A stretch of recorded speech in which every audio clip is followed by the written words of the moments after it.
Welcome to Care Sandwich, the podcast where we dive into the success journeys of law firm owners across the country. I'm Margarita Eberline, your host and the founder of Marketing Boss, a fractional chief marketing officer firm for law firms. On this show, we'll explore the challenges, strategies, and victories that have shaped law firms and how they wrap every interaction with care. Because we believe that caring isn't just a value, it's a strategy for success. So grab your favorite sandwich, sit back, and let's dig into a conversation filled with insight, inspiration, and of course, a lot of care. Hey everyone, welcome to today's episode of Care Sandwich. I have a very unique guest today. I actually have a doctor in the house. Dr. Bottari is here with us today, and he actually works with attorneys. So Dr. Bottari, tell us about yourself and how you help law firm owners. Hi, nice to be here. Well, how do I help attorneys? So let me give you a little bit of a story. So I'm a psychologist by training. I have a PhD. I've been licensed in a couple of states for quite some time. Early on in my career as a psychologist, I had a background in neuropsychology and in biofeedback. So I started to get referrals from attorneys, personal injury attorneys, who had clients who sustained head injuries.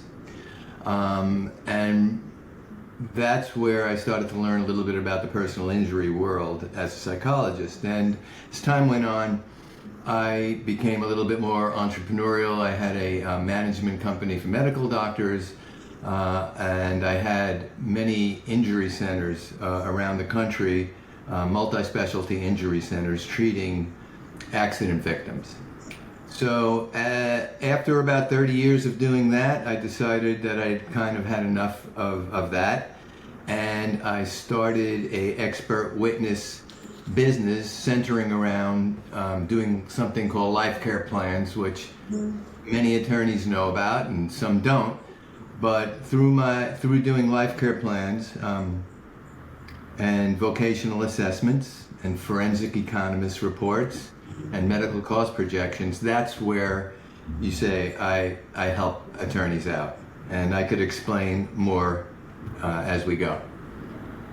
So in your opinion, what are some things that can help maybe attorneys who aren't using services like yours or aren't really leaning into expert witnesses like you get that incorporated into their practice so that they can better serve their end client, which is, you know, the injured people that come to them for help?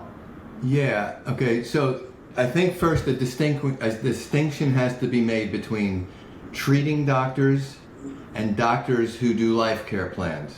Yes, absolutely. So treating doctors, their mission is they have somebody who's injured their neck, their back, their shoulder, their brain, and they want to get them out of pain and fix the problem now.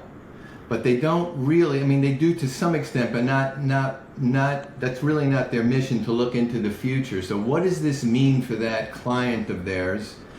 What does this mean medically as they get older? So if you're a 40-year-old man who sustained a herniated, several herniations in their lower back, and they had some surgery or they had some pain management injections, what does that mean? What kind of medical services are they now going to need for the rest of their lives, and how much are those services going to cost?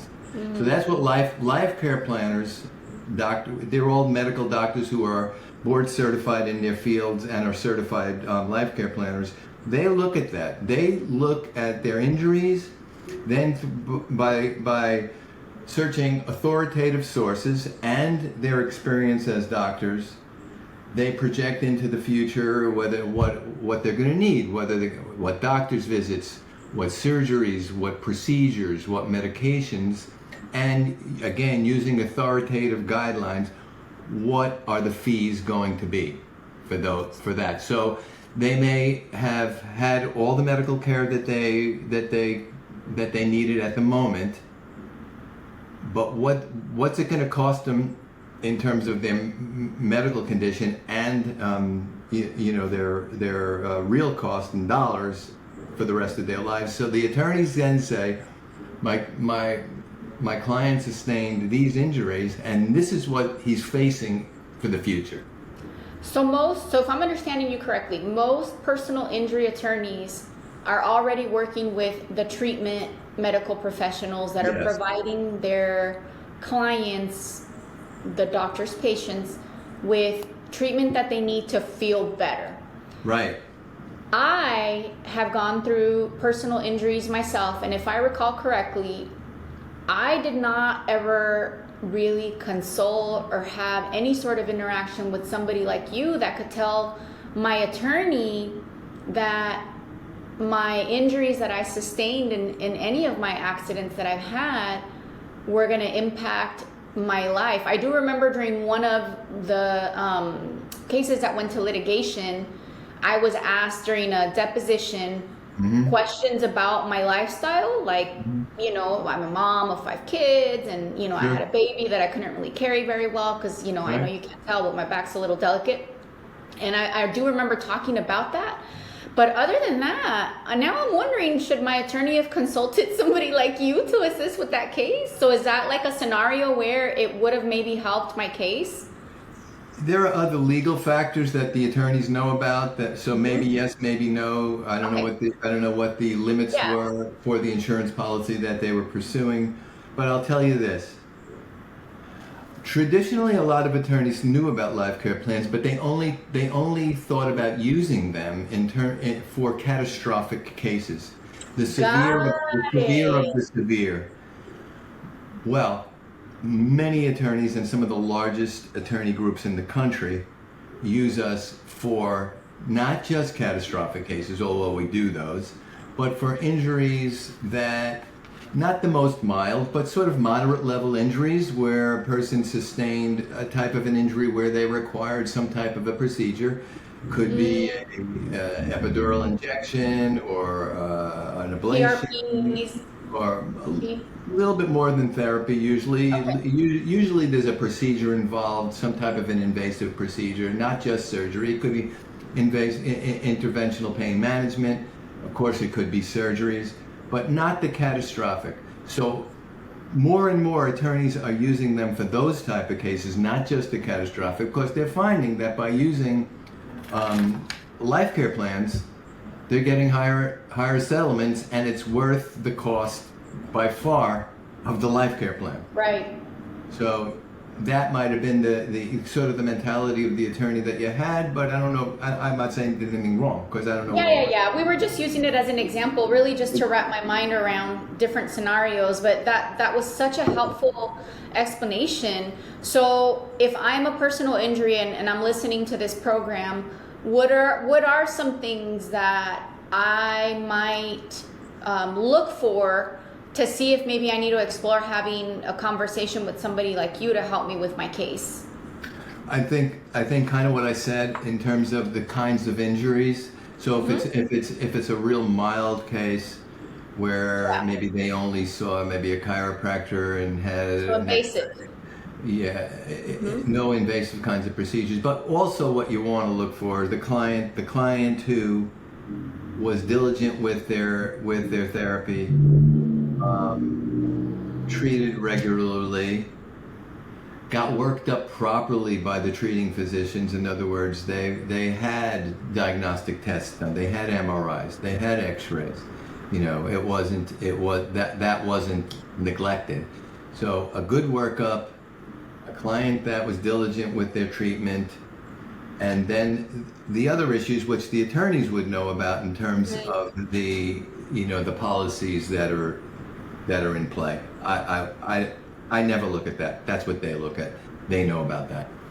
And what's it like once somebody gets in touch with you about a specific case, or is it if they have 5 or 6 cases that they want to discuss? What's the ideal scenario to start to incorporate this life care plan type evidence into a case? We have a pretty easy way of doing it. They go onto our website or contact me. And especially if it's an attorney that's never worked with us before, I like to generally get on a Zoom call with them, get to know them a little bit, let them get to know how we do things, how easy it is to really refer us a case. Basically, all we need are the medical records of the client, the cell phone of the client, so we can contact them. And what we do is we get the medical records, we have one of our life care planners review thoroughly the medical records. We then schedule a call with one of the main treating physicians, usually a pain management doctor or the surgeon.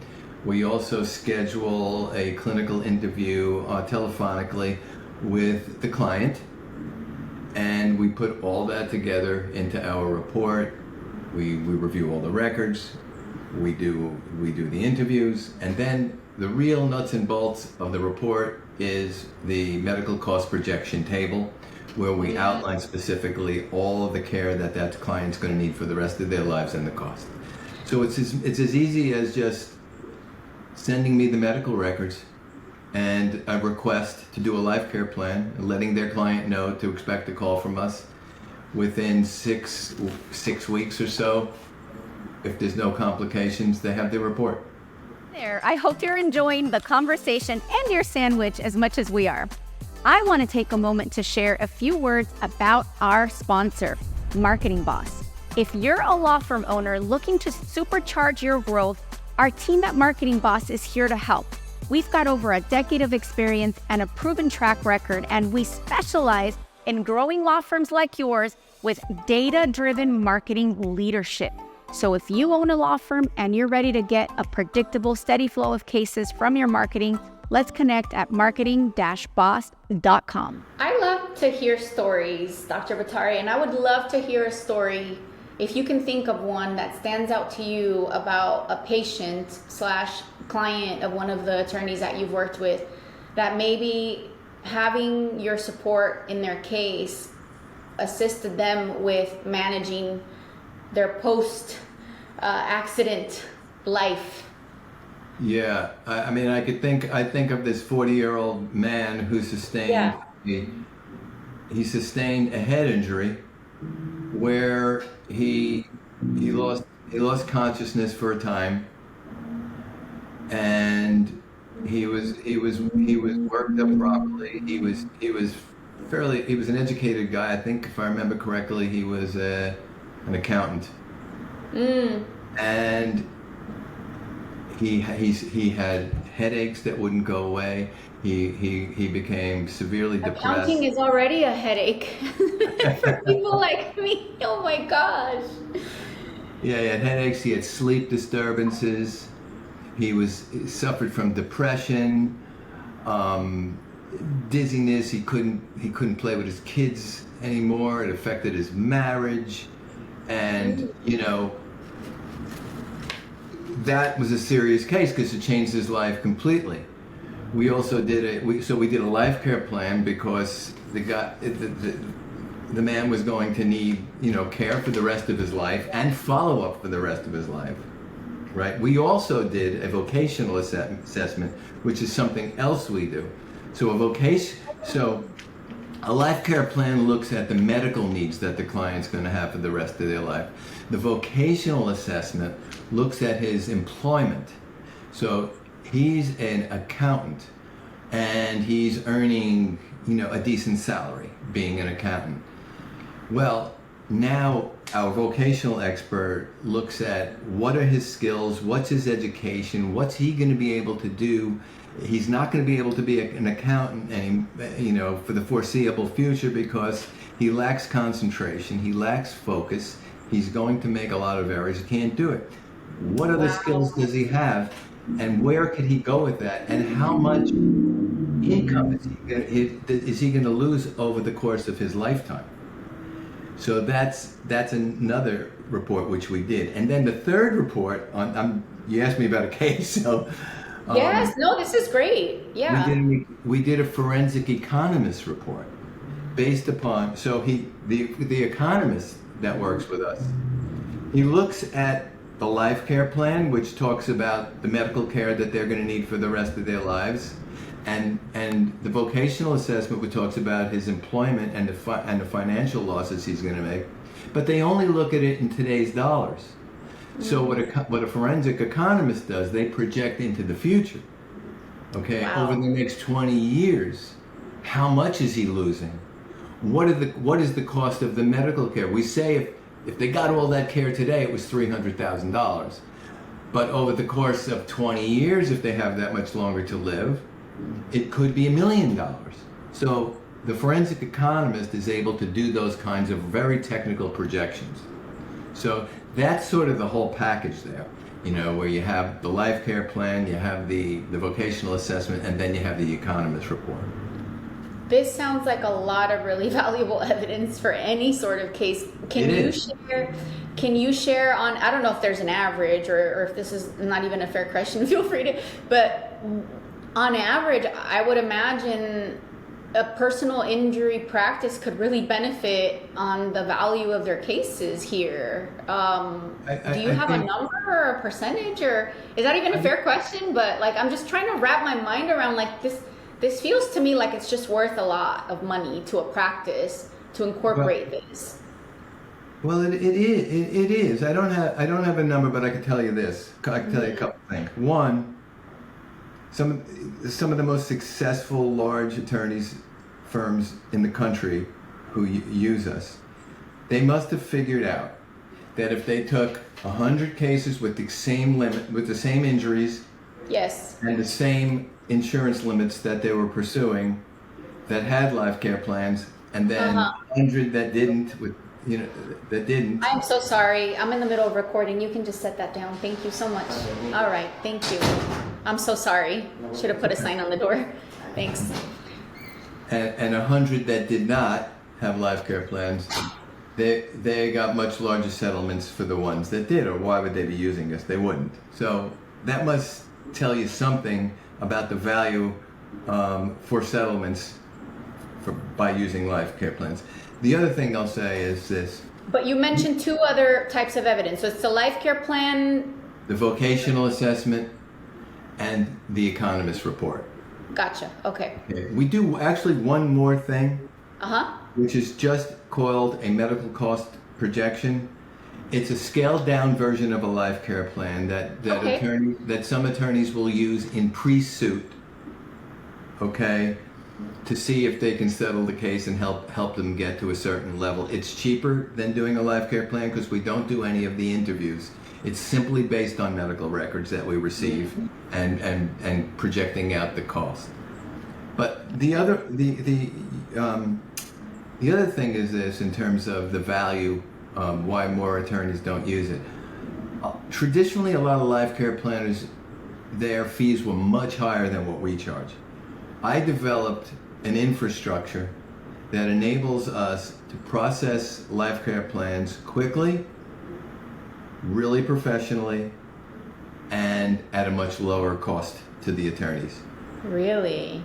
So whereas, can you share how much lower than that? Yeah, I could share. There are many life care planners for a typical case, let's just say, not a catastrophic case. For a typical case, we'll charge $8,000 to $10,000 or up to $15,000. I've seen $30,000. So for a life care plan, we charge $4,900 for sort of a basic case, not a catastrophic case. Amazing. Which covers about 90% of the work we do. So if attorney is on the fence and looking at the cost, they're much more likely to use one knowing that it's not an astronomical cost to them. Right. So that's amazing. That's just the way I built the company, and we make it up on volume. We do a lot of work, and we have great doctors. No, I get it. I can relate. I'm really passionate about running my business as efficiently as possible to keep costs low for my clients, and I pass down the savings. So I'm right there with you. That's very noble of you to really focus on how can you help more people, with more efficient processes. So if somebody's listening to this and they want to learn more about you, about what you do, connect with you, follow up in the conversation, what's the best way to get a hold of you? Call me at, I'm glad to take calls at 561-289-6813. 561-289-6813. That's my cell phone. I answer it, and I'm happy to speak to attorneys. Or you can send an email to Dr. Dr. Bottari, B like in boy, O, T like in Tom, T like in Tom, A-R-I, at lifecareplanpros.com. That's lifecareplanpros, all one word, .com. And you work with law firms all over the country, I take it, right? So geographically? Everywhere, yeah, everywhere. Amazing. So there you have it. There are some really great resources out there if you're a personal injury attorney that you can get in touch about. And if you have any questions, you can also write underneath this episode, and we'll be happy to put you in touch. So thank you so much for tuning in to today's episode, and we'll see you on the next one. Thank you for joining us on this episode of Care Sandwich. Remember, the way we care for our clients, our teams, and ourselves can make all the difference in our success. Until next time, keep caring, keep growing, and I'll see you on the next episode of Care Sandwich.